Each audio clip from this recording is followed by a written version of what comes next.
Moisés, o grande líder do povo hebreu, não pôde entrar na terra prometida por causa de um dos seus erros.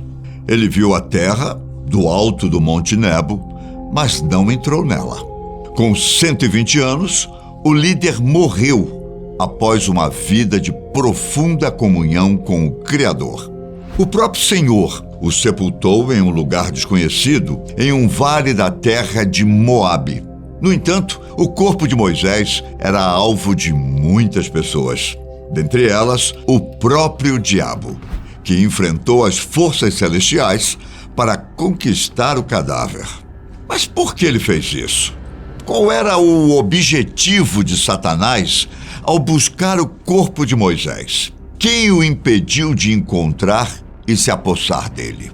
Claro que para entendermos isso, precisamos ir além da Bíblia. No livro de Judas, que possui apenas um capítulo, está escrito o seguinte no versículo de número 9. Contudo, o arcanjo Miguel, quando contendia com o diabo e disputava a respeito do corpo de Moisés, não se atreveu a proferir juízo infamatório contra ele. Pelo contrário, disse: o Senhor te repreenda. Bom, sem dúvida uma passagem muito interessante, já que conta a disputa entre o arcanjo Miguel e Satanás pelo corpo do líder hebreu. Porém, se formos procurar no Antigo Testamento, onde a história de Moisés é contada, nós não encontramos essa informação. Vejamos o capítulo 34 de Deuteronômio, a partir do versículo 5, que é onde está esse trecho. Assim morreu ali Moisés, servo do Senhor, na terra de Moabe, segundo a palavra do Senhor. Este o sepultou num vale, na terra de Moabe, de fronte de Beter-peor. E ninguém sabe até hoje o lugar da sua sepultura. Tinha Moisés a idade de 120 anos quando morreu. Não se lhe escureceram os olhos, nem se lhe abateu o vigor. É possível notar que o homem morreu quando ainda estava com relativa saúde, com os olhos operantes e o ânimo no alto. Nessa passagem, só há menção de que o Criador se encarregou de sepultar Moisés em um lugar que até hoje permanece desconhecido.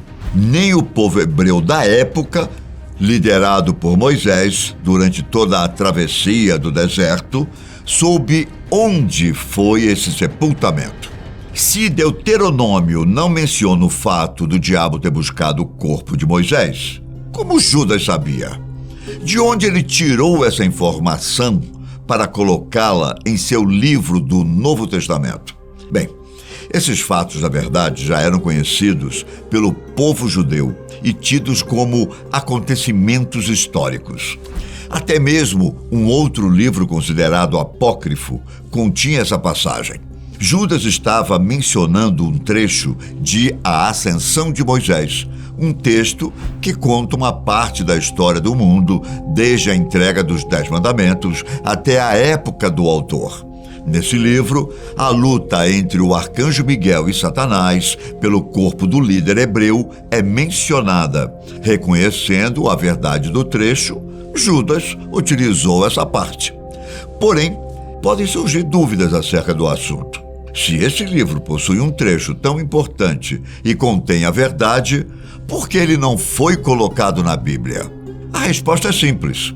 O livro contém a verdade, mas isso não quer dizer que todo ele seja verdade. Esse escrito pode conter fatos históricos e ser muito importante para o povo judeu, mas não faz parte das escrituras inspiradas pelo Espírito Santo, segundo o cristianismo. Como a verdade é verdade, não importa onde esteja escrita. Judas usou o trecho, apesar de o livro não ser inspirado.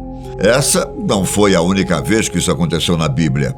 Vários livros do Antigo e do Novo Testamento citam outros diversos livros que não pertencem à Bíblia. Isso porque são importantes e contêm boas informações, mas ainda podem conter erros que os retiram das Escrituras Sagradas. Ou seja, apesar de o fato não estar em Deuteronômio, era de conhecimento do povo judeu e atestado historicamente por outros textos, ainda que não inspirados.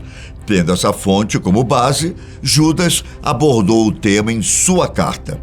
Prosseguindo no assunto, precisamos resolver algumas incongruências. No Antigo Testamento está escrito que o próprio Deus sepultou Moisés.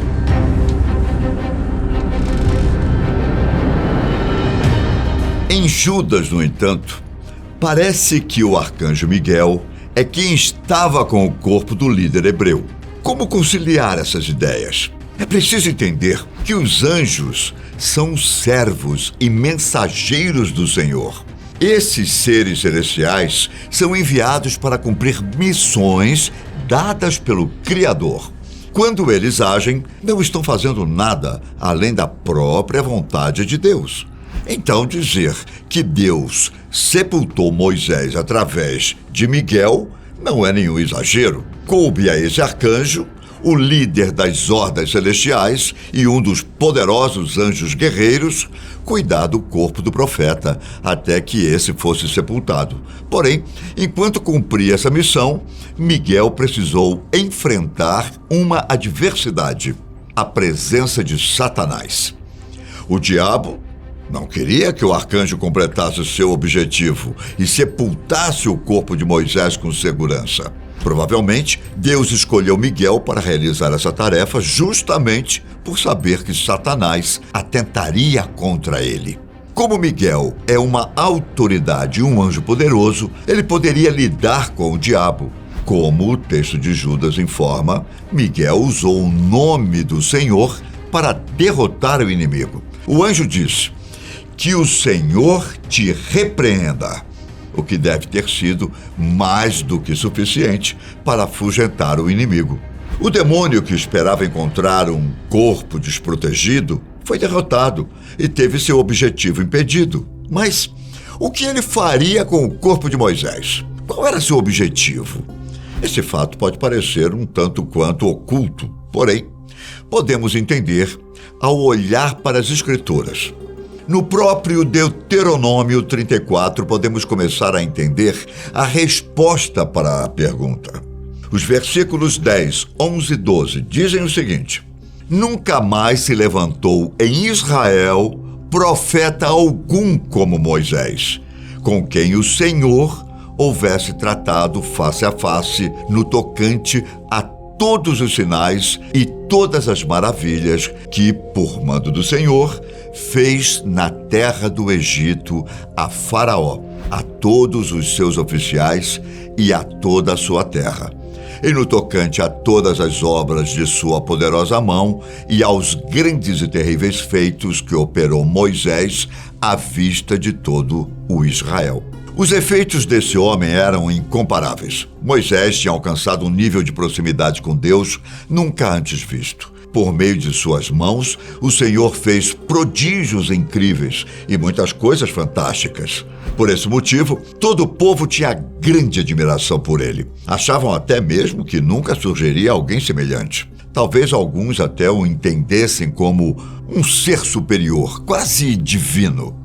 Claro que Satanás tinha noção de tudo isso. Seu objetivo era recuperar o corpo de Moisés para, de alguma forma, enterrá-lo em um lugar conhecido por todos. Ele queria atrair o povo, que já admirava o antigo líder, para o local de sepultamento do homem.